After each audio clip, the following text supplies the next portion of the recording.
Welcome back to the Enjoy the Walk podcast, ladies and gentlemen. As we near the winter season here, I know it's always exciting for whether it's the everyday players like you and I, Dante, or even the competitive players that get in your state AMs, your state opens that are still looking for their opportunities to play. And as we dive into, I'm sure we'll get into the kind of unique experiences that Delaware State Golf Association is getting into through the winter here. We're really happy to have Laura with us. Laura, I cannot finalize a good pronunciation of your last name, so I'm going to let you pronounce it. But Laura, Delaware State Golf Association Executive Director, I'm really happy to have you with us. Oh yeah, happy to be here with you guys. Last name's super simple. It's just Heien. So I know Beautiful. there's a couple extra vowels in there, but that's all it is. Awesome. Well, I know we're getting snow here in the Delmarva area. You're getting a little more than myself down here in the Yep. Eastern Shore, but hmm we're wrapping up what seems like a fall season here and kind of putting the clubs away for good. It almost feels like until we see that next spot of warm air. So, let's start off here. How did you get started in the game? What brought your passion into the game and kind of led you on this path of getting involved with the Delaware State Golf Association? So I mean, I've been playing golf since I was probably 6 or 7 years old. So my grandpa got me into the game when I was really little. So I grew up on the golf course. He worked at the driving range, the course that I grew up at. So I was always just kind of wandering around at the course there if he was babysitting and whatnot. So then played high school golf, ended up getting a scholarship to play D2, Truman State University, go Bulldogs, in Kirksville, Missouri. So played golf in college. And then really great internship program that the USGA runs called PJ Boatwright Internship. So did an internship in college with the DSGA, and then did a couple other things along the way, and ended up full time with DSGA in 2013. So been riding it out with DSGA for 7 or 8 years now, however long it's been. I love that. And I'm sure we'll get into kind of the strides DSGA has been making it over the last few years, but Mhm. I gotta wonder too, where did you reside before you went out to Truman State? And where did this lifelong Mhm. journey of golf take you from wherever you were to Truman State? Oh, yeah. No, if you had told me, I grew up in Colorado. So if you had told, high school golf, Laura, like, hey, you're going to live in Delaware and you're going to run golf tournaments for a living, I would have been like, no way. Not even, that's not a job. That's not a thing. Get real. Yeah. Yeah. So it's like, no way. So grew up in Colorado, ended up taking the scholarship to play golf in Missouri. And then during college, first time I ever came out to the East Coast was for a 3 month internship in golf, working for Delaware State Golf Association. So golf is awesome like that. It's, you get to play. I don't even know how many states I've played golf in, through high school and college and all that, but golf is to blame for all of it. So it's pretty awesome. What was Colorado golf like? I mean, it's just so scenic. It's a totally different world. I mean, is your season shorter with like the winter coming in, or because I know sometimes Colorado is weird, where one day Yeah. it can be like 70 degrees and Mhm. sunny, and then the following day you get 8 inches of snow. Right. No, it's kind of similar to out here. I'm sure, I think they've got a couple inches of snow on the ground, but it melts a lot faster. So I've played golf on Christmas. I've played golf on New Year's. In Colorado, high school girls golf is in the spring. So we were playing golf or attempting to play in March. So you just never know. Yeah, it's pretty much like you hit the nail on the head. It's pretty much like here, just how you're describing that. Because, I mean, the guys that I play with, we're all mutters. I mean, we find a Right. way. If there's no snow on the ground, Mhm. I mean, we're out there. I mean, I've Yeah. made the mistake of playing when it was 10, 12 degrees and everything was a Mhm. solid brick. I've kind of taken a step back there and realized, Oh, that's yeah. not golfing to Mhm. in my eyes, but I will play out if there. I'll play out in the cold. I mean, I'll layer up and I'll play if as long as like the Mhm. ground's receptive and I can actually take a pretty decent divot. Yeah. I'm getting Mhm. out and playing some golf. Mhm. Yep. I love sure. that. That's crazy. From going from Colorado to where you did, and then to Delaware of all places. How did you set up that initial internship? Like, where did you kind of make the connection to jump on the flight to say, hey, I'm going to go to Delaware and start my golf career? Yeah, right. Yeah. No, there was no plan at that point. It was a 3-month summer internship. The PJ Boatwright internship program through USGA. There are internships across the country from anywhere from 3 months to 12 months. So it's fantastic. It's a paid internship, which everybody loves in sports.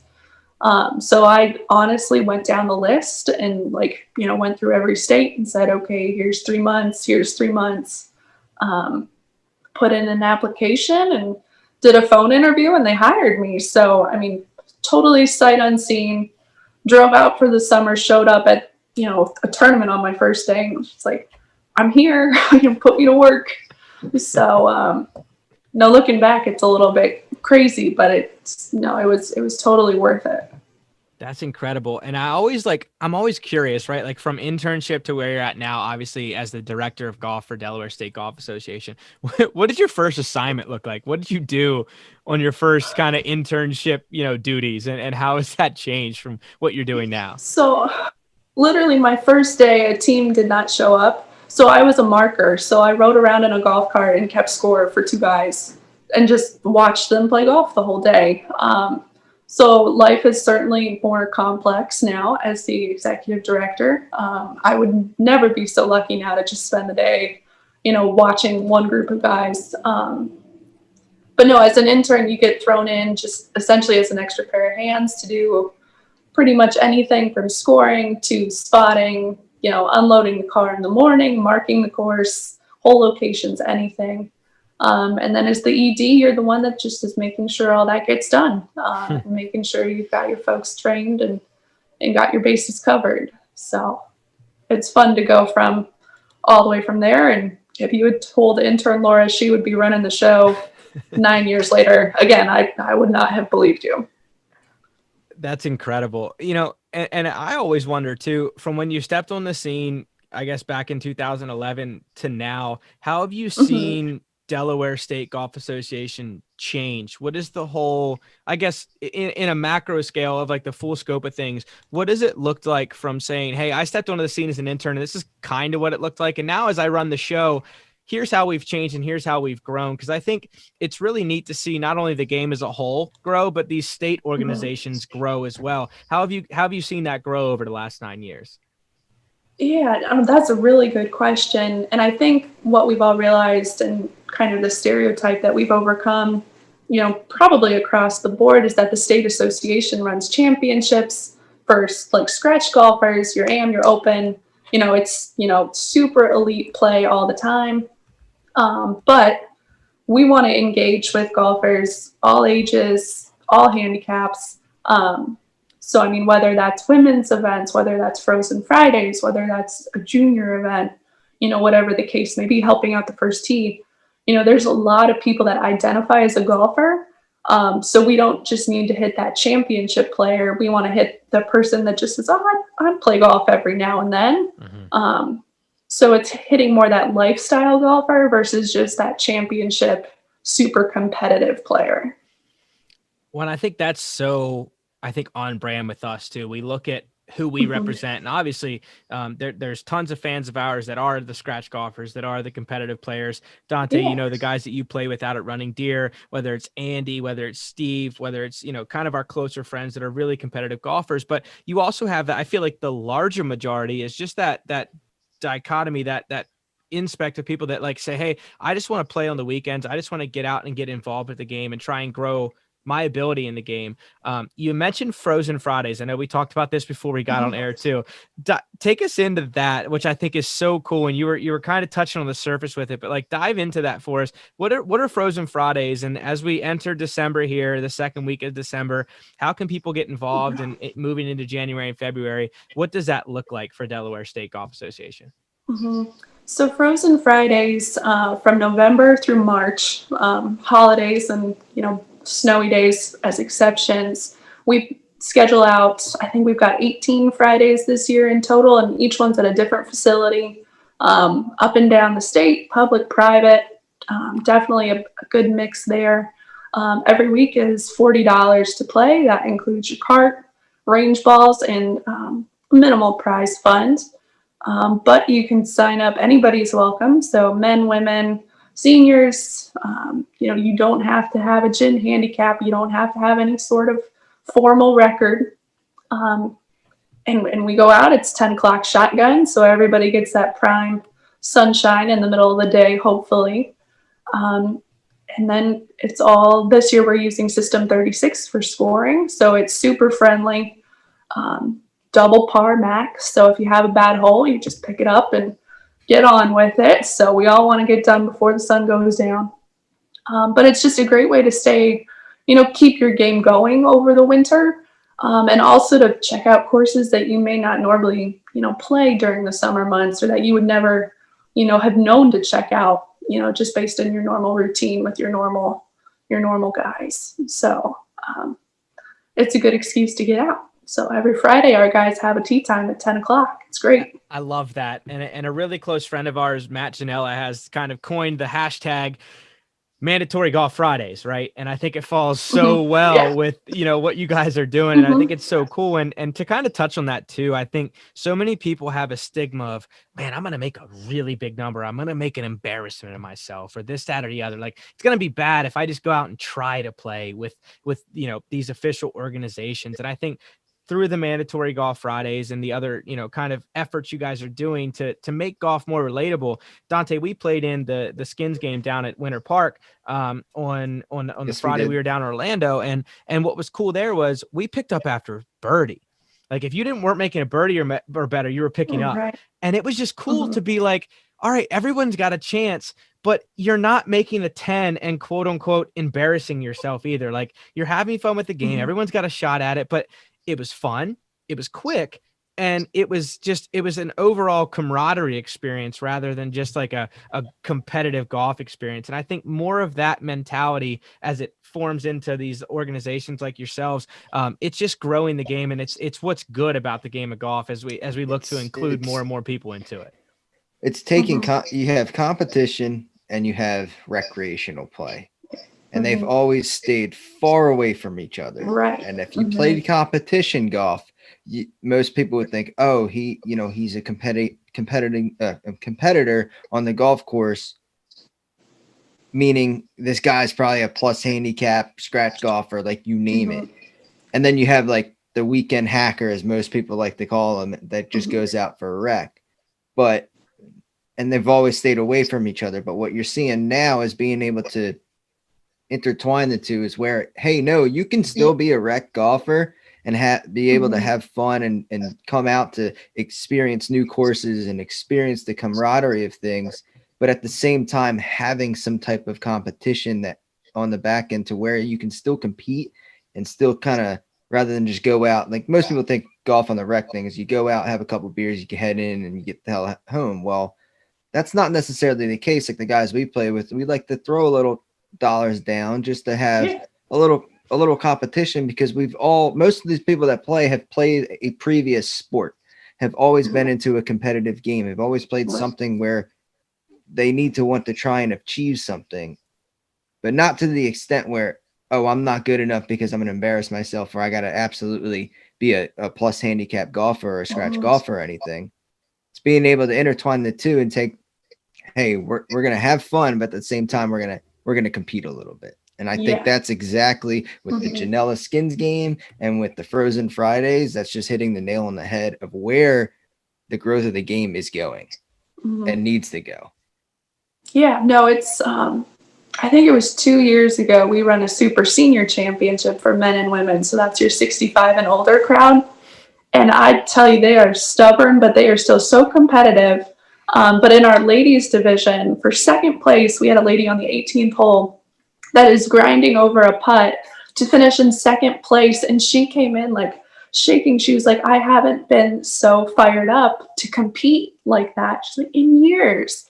So I was just like, oh, that's so cool. Like, that was just so much fun to see somebody, like you said, she didn't win. And I mean, it's the Delaware Super Senior, so we're not talking about big bucks by any means. but she was into it. She's outside and she is grinding until the last hole. And she's just getting after it. So it's like, that's what we want to see. And I mean, I think she shot like 92 to beat third place by 1, but she still beat third place by 1. So this is she what's still so incredible. took it down. You hit it so good. And I'm glad you touched on the emotional part of that, because that's what I wanted to get into. Obviously, you hit the nail on the head too. We're not playing for big bucks when we're talking Delaware State Golf, Maryland State Golf, Gap events. Dante, you up there in the New Jersey, Philly area, Gap State events.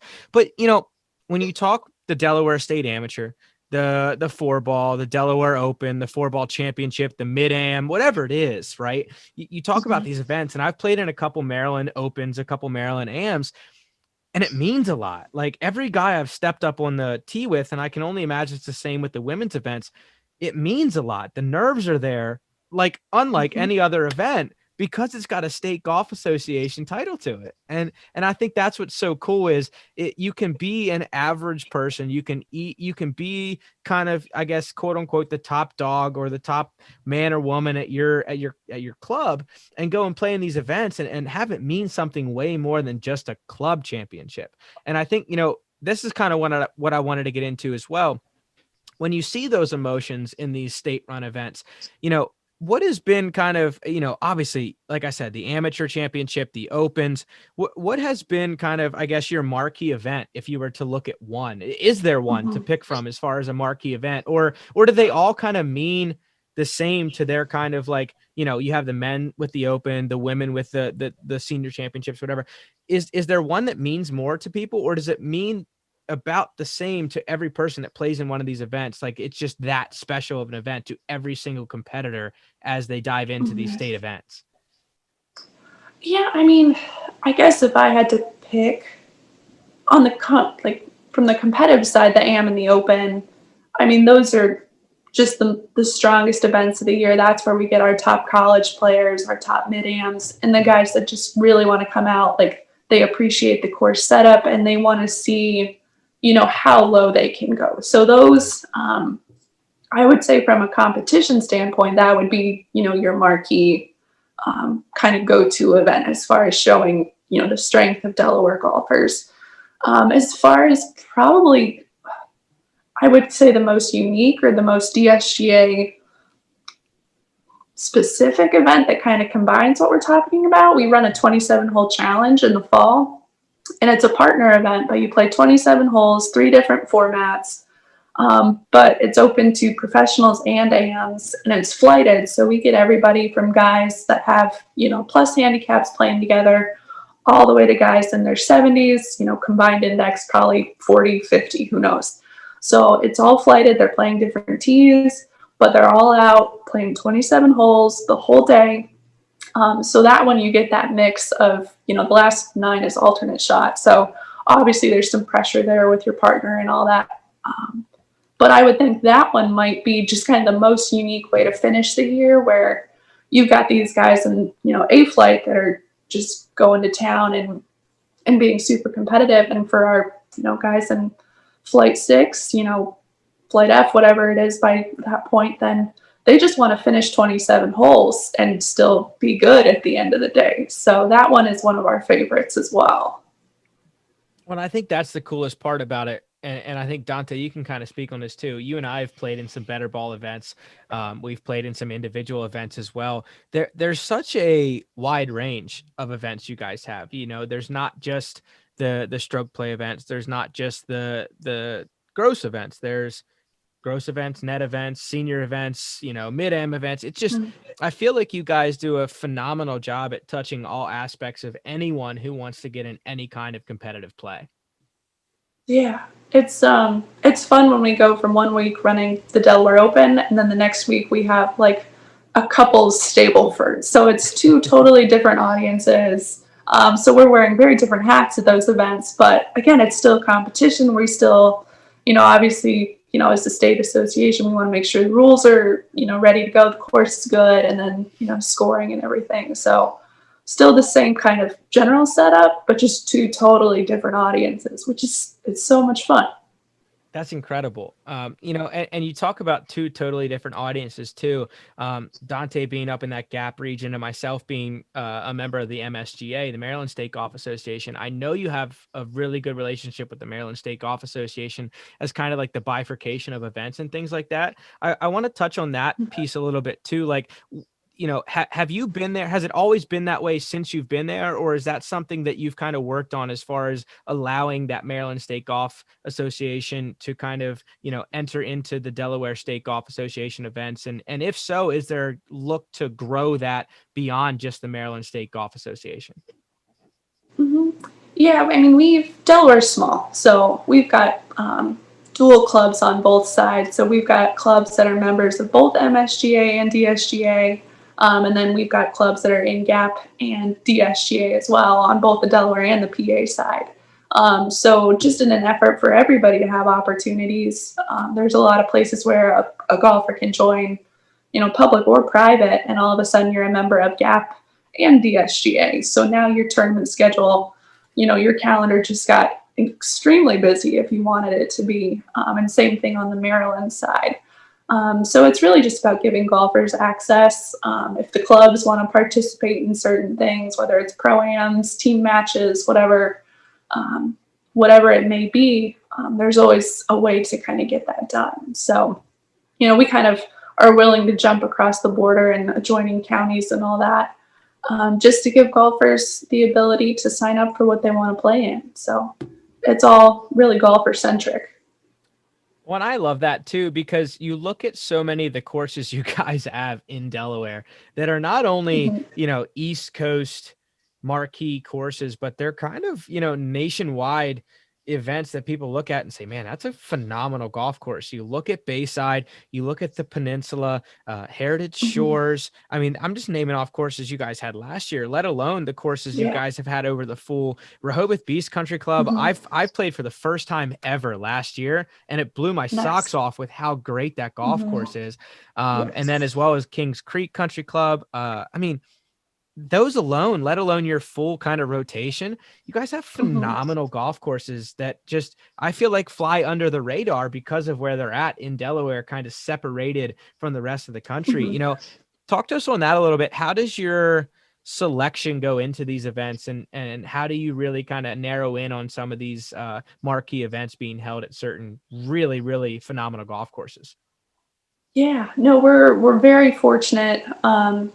Being a small state and having, solid relationships with a lot of these clubs. Rehoboth Beach Country Club that you mentioned is so generous, and so supportive of the DSGA. They're also kind of the founding home of the DSGA Scholarship Fund. So we have really great relationship there, as far as, providing support for that, charitable outreach there. And then they give us their golf course a few days a year, which we so appreciate. So every year we've got Rehoboth and Kings Creek to start off the season with our spring classic, a scholarship fund outing at Rehoboth, which is great. Bear Trap Dunes is another one. They're in the Troon family. They have 27 holes, so they are our perfect fit for the 27-hole challenge every year. So a lot of these are just annual staples for us where, we have it at, you're sitting at scoring at the end of the day, and it's like, all right, same time next year. Yep. Okay, awesome. And then obviously with the championships, we want to rotate north and south, and really just showcase what we have to offer. A lot of people may not ever find Heritage Shores as a public, 55 plus community course, but it's a great track. And it's so well built for their, community on site, but then also for championship players if you take it all the way back to the tips. So it's really just about showcasing, everything that we have, all the way from Wilmington all the way down to Fenwick there at Bayside. So there's a lot to cover. There really is. And it's for kind of like you touched on earlier, such a small state, a wild amount of championship golf courses, not just munis, not just, hey, go public play tracks, championship golf courses that really present a tough test to whoever kind of shows up, whether it's, your AMs or your senior opens or anything like that.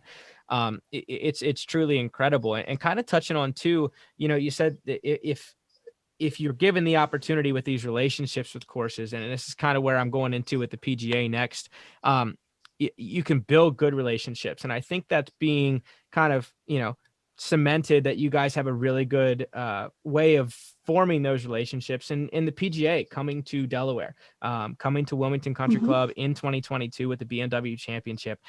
When was the news broke to you guys as a state golf organization, and did you guys have any kind of say and play in getting that tournament kind of in your home state? We're really not involved as a state association, lobbying or trying to, pick a facility for anything like that. We're certainly supportive. Even anytime it comes in the region, whether it was when they had, I think they were up in Gap territory a few years ago, and then down at Caves Valley for next year. But regional support wise, we're helping them find volunteers. We're trying to get our folks there with some discounted ticket sales and all that kind of stuff.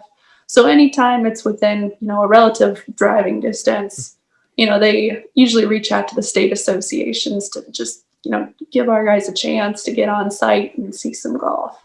But obviously Wilmington, I think it was 2013, they had the Palmer Cup, which is a fantastic amateur event. And, I was on site for that one, which was just a really great showcase of college golf.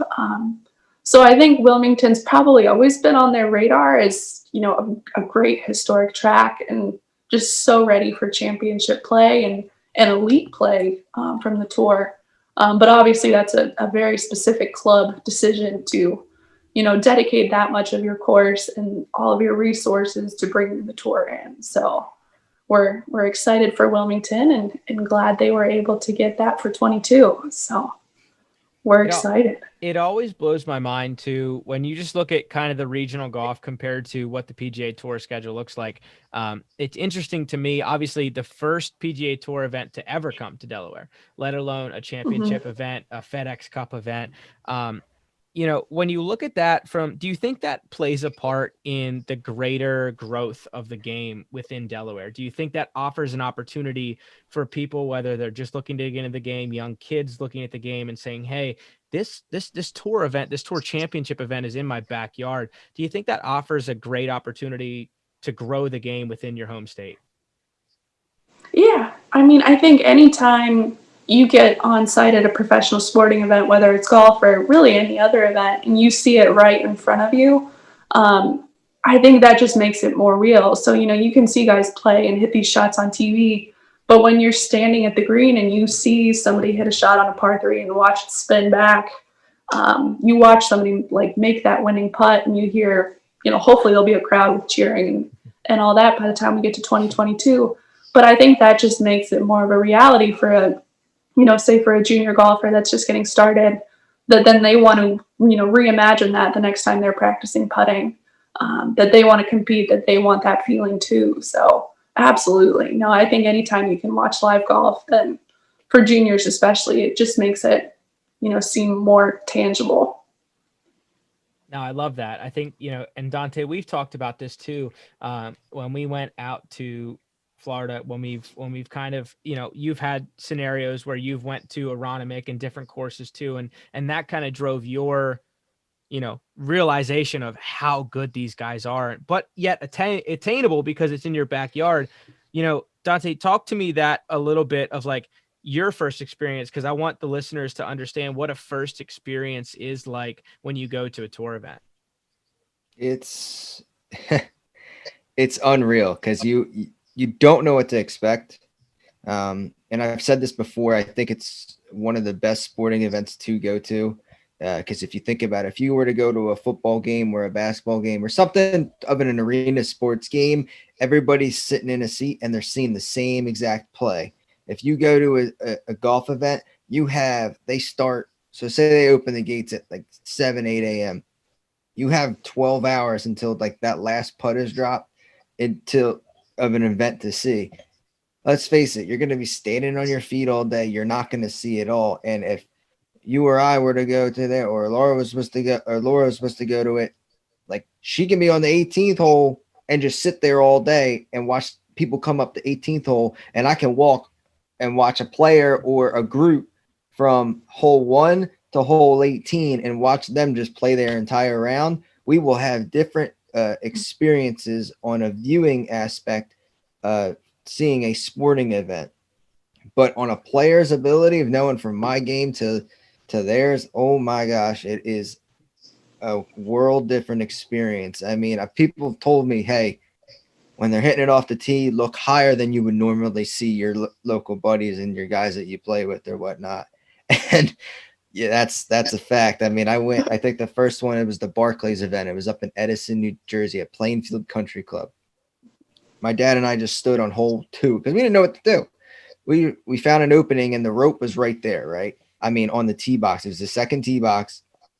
And I'm telling you, these guys are maybe an arm's length reach of where we stood. And we were right on the rope, which was awesome. So I said, why don't we just chill here, because we have we have an awesome viewing spot. We can see people hitting into the green behind us. And there was a par 3 kind of ahead of us, in front of us, but wasn't the best of angles. But here comes Bubba Watson, guy like Dustin Johnson, and I think Jason Day were the only 3 players I could not see where the ball went when they hit it off the tee. I mean, that's how good they are. And like the rest of the guys we were able to follow. But one of the craziest things is this guy, he came up. I mean, he was, and it was a FedEx Cup playoff too. He was, he had no name. Like, I guess you could say a no name pro. Wasn't very recognizable. Just shows up and he pulls out his 3-wood, had a black face on it, right? And you can see the wear mark on his 3-wood club face, and it was the size, maybe a nickel, it was a black face with a silver like nickel wear spot, right dead center of the club of the face. I mean, it just goes to show that these guys and these girls, these LPGA and PGA players are no joke.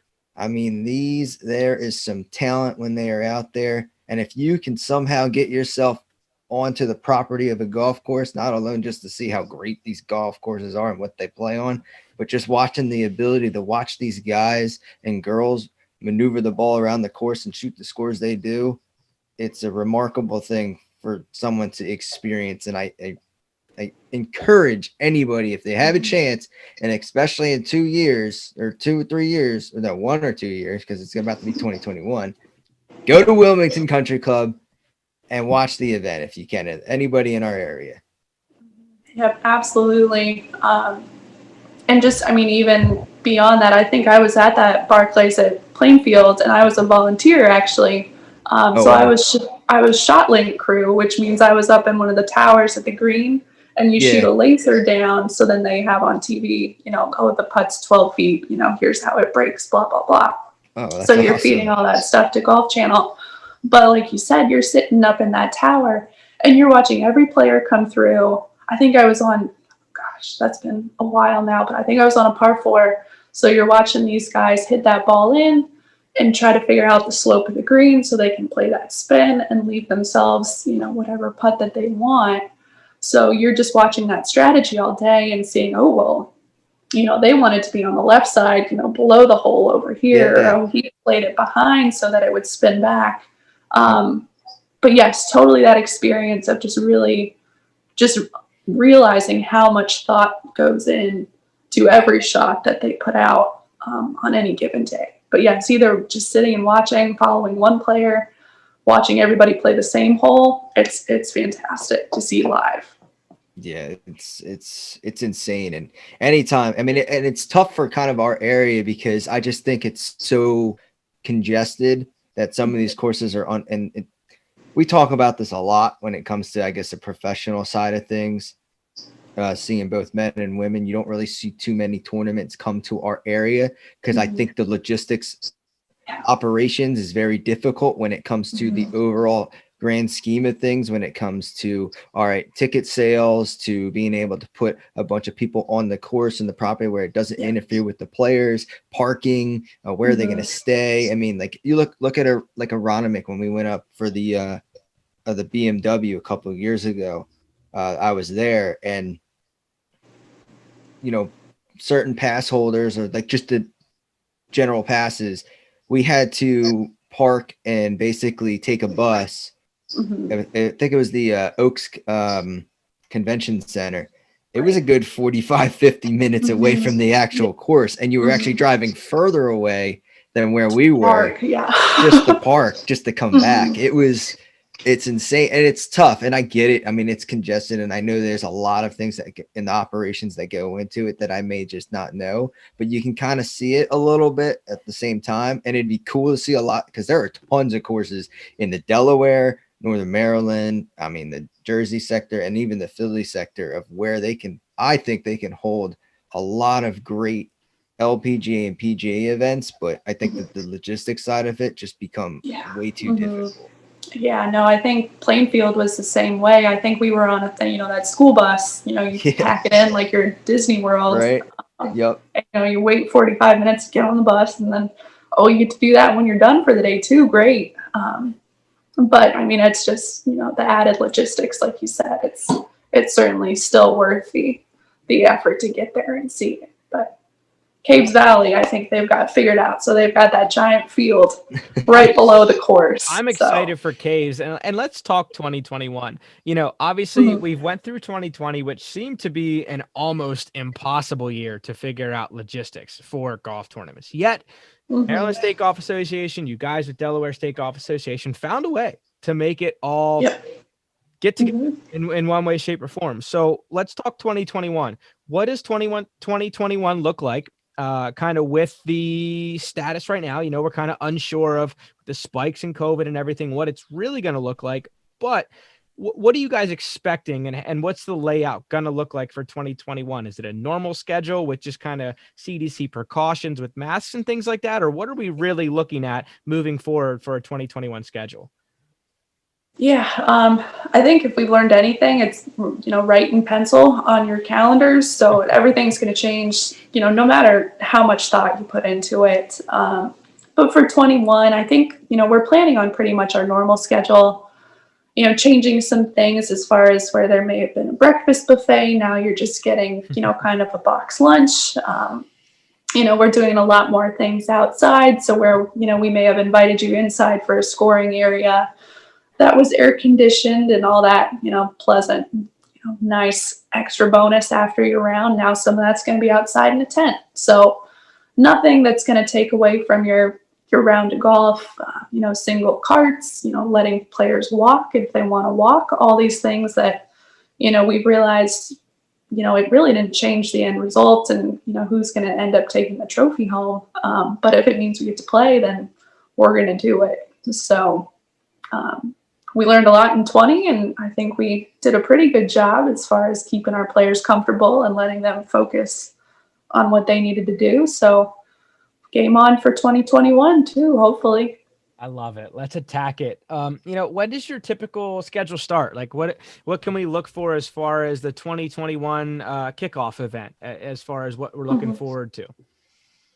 Yeah, our first event is always a spring classic, which is that partner event at Rehoboth Beach Country Club in Kings Creek. Usually that's mid to late April. So that's about when we're confident enough in the weather. And, we end Frozen Fridays at the end of March. So people get a couple of weeks to get ready and get ready for regular season. So I think we're slated for April 12th and 13th to kick off 2021 at this point. Let's go. I'm looking forward to it, Dante. April 12th and 13th. Did you hear that? Let's write it down on the calendar and make a point of it. I'm actually on the site. Was just scrolling through it. Now it looks like anybody can be a member of the DSGA. Is that correct? Yes. So we've got, the only requirement is you need to have an active handicap at a DSGA member club. And then we also have our Type 2 E-Club for those that are not affiliated with any particular club or that just live, out of state. And maybe they play golf at like a Wyncote or a Moccasin Run or some of those clubs that are just outside DSGA territory. So you've got some options. I was about to say, I think Dalton and I are going to be signing up for some memberships here. Well, there you go. It's funny to me, right? So I've lived down in Maryland, especially the Eastern Shore area here since like 2016. I randomly found out through conversation in late 2019 that I was able to also play in DSGA events, instead of just Maryland State Golf Association events. So like, what are you guys doing to, market, and where can people find out more about Delaware State Golf Association if they're looking to kind of dive in?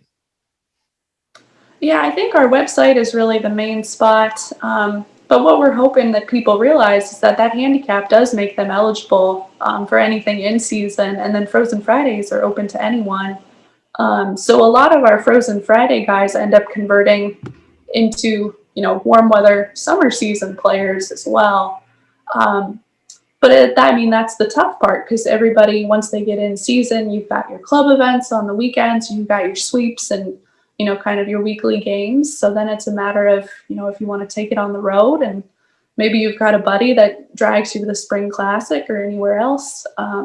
So that's always the battle, is just letting people know that they're A, eligible, and B, that they're welcome too. So, it's Delaware's small, but there's plenty of people that we don't see at our events. So they're welcome. Like you said, there's a lot of things that are net events, a lot of things that were floated. So you can come out and kind of check things out without feeling like you're, really having to dive into super competitive play. And that's also the fact there that anybody kind of like in our area too, like the Southern New Jersey area, I just want to kind of spit off some court. Now I'm on the Frozen Fridays, club selection list, but these are all within an hour, maybe hours and change distance. I mean, you got Concord Country Club, you got Rock Manor, the Rookery, Baywood Greens. I mean, I've played these. Back Creek Golf Club, Odessa National, played there many of times. Found that course. I don't know how I found that course, but I did. Love that place. Deerfield, played that multiple times. Rock Manor, I think I've said. I mean, it's there's just a handful of courses already that I've personally played and know friends that personally played, and I know they're all within an easy driving distance in the area. So I mean, if anybody listening out there, I know I am, go sign up. I mean, it's just anybody who's trying to get into more tournament golf, it's just opening up more opportunity for those looking to play at different courses and finding more competition. So I'm excited. I can't wait for 2021. Let's go. Yeah, no, Frozen Fridays, anybody can sign up, and then we just take a gamble on the weather. I think we still have 60 players signed up for Friday, like 2 days from now, because we're supposed to be down at the Rookery South where they just got rain. So now we're, pack up the car and head down south, because, we're not playing golf up here for a while. So 10 o'clock on Friday, hopefully we're game on. I love that. Absolutely. Laura, where can people sign up? Where can people, fill out the forms or whatever they need to do to sign up for that Frozen Friday? All they need to do is send an email to us at dsga@dsga.org, or they can call our office. Pairing requests are welcome. So if you guys wanted to play together, particularly with COVID right now, if you're comfortable, riding with one of your normal guys, or, anything like that, pairing requests are always welcome. And that's all it takes. You don't pay until you show up, because we don't trust the weather. So not until you're ready to saddle up and tee off do we take your money. So very, very informal, no pressure at all. I love it. That's the way it all should be. Guys, you also can go follow Delaware State Golf Association on Instagram at DSGA_golf. They've kind of highlighted a lot of their latest endeavors, whether it's the Frozen Fridays and some of their courses they're playing on as well. So guys, go check that out. Laura, I appreciate you joining us. It's been an absolute blast kind of understanding what all Delaware State Golf Association is about and learning more about you as well. Where can folks go follow you if they're interested in following your journey as the director of Delaware State Golf Association? Oh, I'm on social media and all that too. I don't do too much in that stuff, but no, it's just my first and last name, or usually I end up tagged in DSGA stuff too. So no, we try to keep it light and have a good time with our players. So I'm a 15 handicapper, just like a lot of other folks. So I'm grinding over those bogey putts too.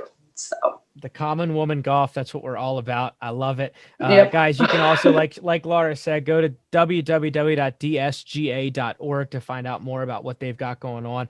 Lauren, it was an absolute pleasure. I appreciate it. Thanks for Yeah, joining us. thanks this for having evening. me, guys. And we might just see you out on a Frozen Friday sometime soon. Let's go. Yeah, we'll keep the weather warm for you guys. You're always welcome.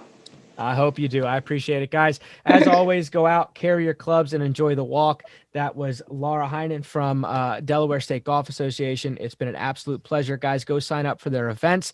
You don't just have to be a Delaware State resident to do so. So I hope you guys check them out, and check out us, as always, at Enjoy the Walk Pod on Instagram and Twitter, as well as www.enjoythewalkpod.com for all your latest merch releases. You guys can check that out. I hope you do. Thanks for joining us, and until next week, enjoy the walk.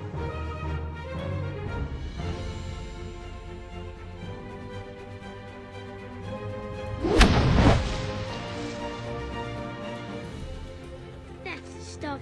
One shot at a